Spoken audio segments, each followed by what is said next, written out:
Lorentz descubrió que cuando una carga eléctrica se encuentra en movimiento dentro de un campo magnético, cortando líneas de fuerza magnética, recibe una fuerza que la desvía de su trayectoria.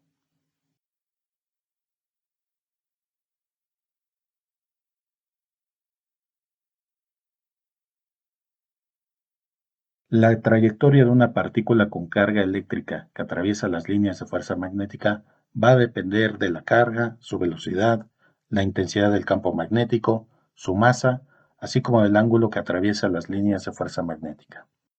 Irá en un sentido si la carga es positiva y en sentido contrario si la carga es negativa. Si la carga es igual a cero, entonces no tendrá ningún efecto. Si el ángulo es exactamente igual a 90 grados, entonces tendrá una trayectoria circular, quedando atrapada en el campo magnético. Si la carga es negativa, entonces girará en sentido contrario.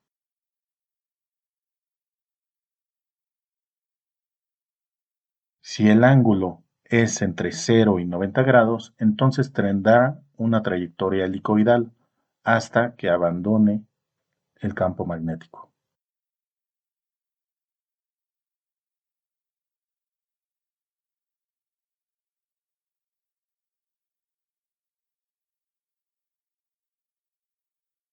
Se puede calcular el radio de estas trayectorias mediante la siguiente expresión.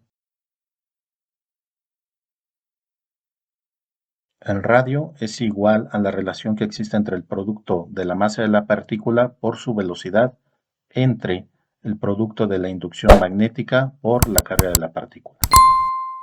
Fuerza sobre partículas cargadas en movimiento dentro de campos combinados. La fuerza resultante sobre partículas dentro de campo eléctrico y magnético combinados puede calcularse de la siguiente manera. La fuerza es igual a la fuerza eléctrica más la fuerza magnética. La fuerza eléctrica es igual a la carga por la intensidad del campo eléctrico y la fuerza magnética es igual a la intensidad de la inducción magnética por la carga por la velocidad.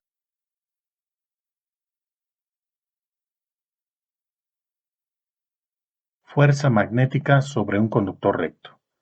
La fuerza de Lorentz también se puede manifestar dentro de conductores rectos, donde debemos considerar la intensidad de la corriente que circula por el conductor, su longitud y la intensidad del campo en el que se encuentra, así como también el ángulo que forma con respecto a las líneas de fuerza magnética.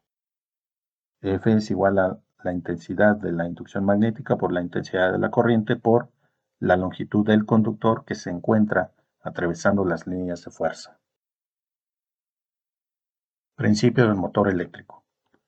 Los alambres laterales de la bobina quedan bajo la acción del campo magnético del imán, y como cortan a las líneas del campo magnético en forma perpendicular, entonces actuarán sobre ellas fuerzas magnéticas, cuyos sentidos se determinan por la regla de la mano izquierda, formando un par de fuerzas que harán girar a la bobina.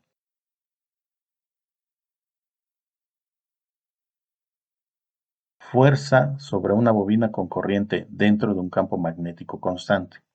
La fuerza es igual a la intensidad de la inducción magnética por la intensidad de la corriente que circula por ella, por la longitud, por el seno del ángulo con respecto a la bobina y las líneas de fuerza magnética. Momento resultante sobre la espira o bobina. El momento es igual al número de espiras por la intensidad de la inducción magnética, por el área de la bobina, por la intensidad de la corriente que circula por ella, por el seno del ángulo con respecto a las líneas de fuerza magnética.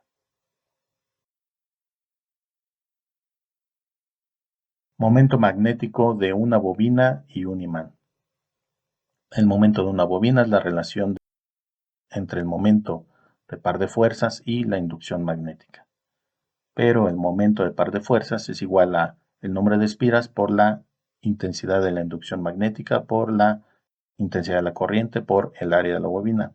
Por lo tanto, el momento de la bobina es igual al producto del número de vueltas por la intensidad de la corriente por el área de la bobina.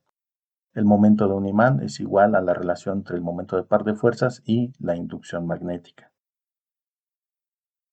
pero el momento de par de fuerzas de un imán es igual al producto de la intensidad de los polos por la inducción magnética por la longitud del imán. Por lo tanto, el momento de un imán es igual al producto de la intensidad de los polos por la longitud.